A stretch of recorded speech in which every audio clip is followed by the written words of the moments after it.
Monsieur Oumar Ndir, qui représente le patronat. Bonsoir. Bonsoir, Chérif. Merci d'avoir accepté notre invitation. Avec nous également Monsieur Djaraf Alassane Ndao, secrétaire général du syndicat des travailleurs du BTP. Bonsoir, Monsieur Ndao.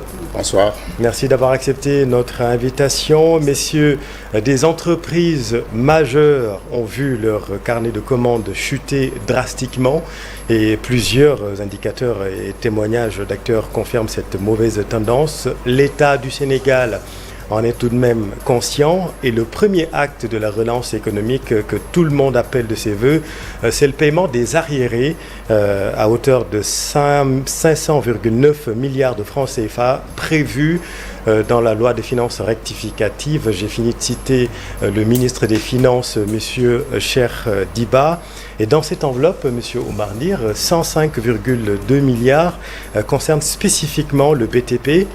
On va vous donner la parole sur votre appréciation sur cette prévision, mais est-ce que vous pouvez d'abord nous faire l'état des lieux? Est-ce que la situation est si alarmante qu'on le présente? La situation, je dois l'avouer, est catastrophique. Elle est plus que catastrophique, elle est insoutenable aujourd'hui. Je me suis amusé à faire aujourd'hui un sondage. J'ai essayé de voir, j'ai pris un petit échantillon d'entreprises du secteur du BTP et je me suis adressé à elles en leur demandant de me faire certaines remontées. En ce qui concerne les impayés, j'ai obtenu des chiffres fiables d'à peu près 6 à 7 entreprises qui portent sur 246 milliards de francs CFA d'impayés. 246 milliards. 246 milliards. C'est un sondage, oui. Je répète. C'est-à-dire, j'ai pris, je vous l'ai dit, basé sur à peu près 6 à 7 entreprises qui ont bien voulu, dans un délai record, répondre aux questions que notre secrétariat permanent a pu leur adresser. Oui. Donc, on a 246 milliards d'impayés, composés de décomptes non payés et de chèques trésor non délivrés. Oui. Chèques trésor pour le paiement de la TVA. C'est considérable. Absolument. Si vous y ajoutez... Rien que cela, pardon de vous interrompre, c'est presque 2 fois le montant annoncé dans la LFR. Absolument. Absolument. C'est 2 fois le montant, plus de 2 fois le montant de 105 milliards qui a été annoncé. Oui. Et ça, ce sont des chiffres sur lesquels je pense que nous pouvons nous engager au niveau syndicat de manière formelle.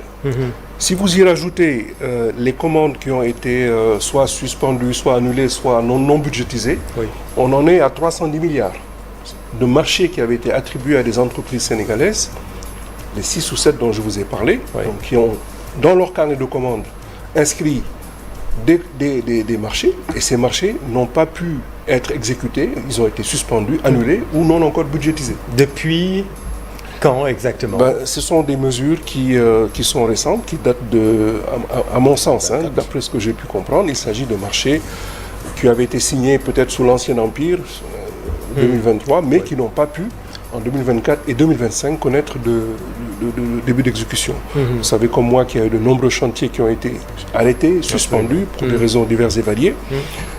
Il y a des chantiers qui ne souffraient d'aucune contestation possible, qui ont été dûment signés par les entreprises, mais malheureusement, pour plein de raisons, parfois que nous ignorons, il y a un arrêt brutal de ces activités. Il n'y a même pas de démarrage d'activité en réalité. Donc cela fait aujourd'hui, d'après ce que j'ai sondé, 310 millions. 310 milliards.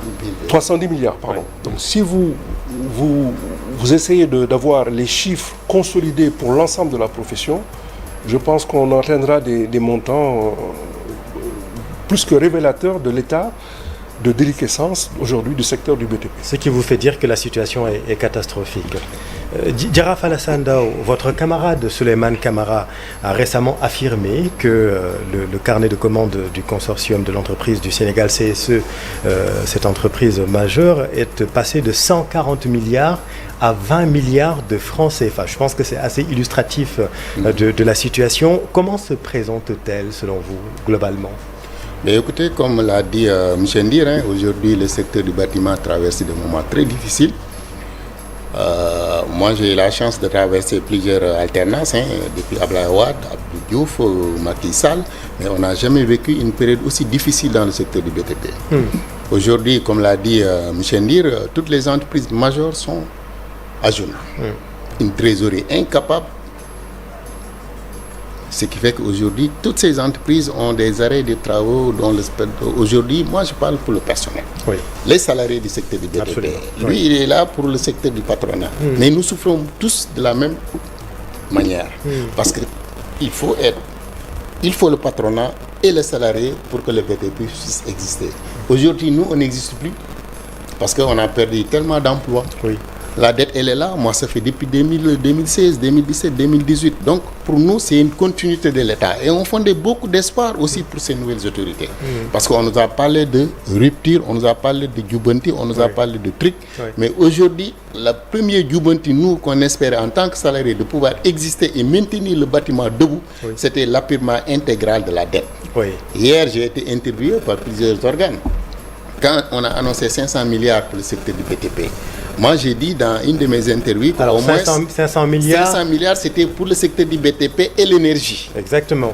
Et là, ainsi que l'investissement sur ressources extérieures. Hein, Voilà. et Et là, je me suis dit, dans une de mes interviews... c'est seulement 105 moins, milliards qui concernent le BTP. Mais avant, je ne savais même pas que c'était 105. C'est ça, Je me suis en dit réalité. qu'au moins, si on puisse avoir les 80% ou bien le minimum 60%, on allait avoir, parce que comme l'a dit M. Ndir, aujourd'hui, le secteur du BTP, si toutes les entreprises, on cumule toutes les dettes, ça fait plus de 300, 400 Même milliards. s'il y a d'autres secteurs qui traversent des difficultés. Voilà. Hein. Donc, mais restons sur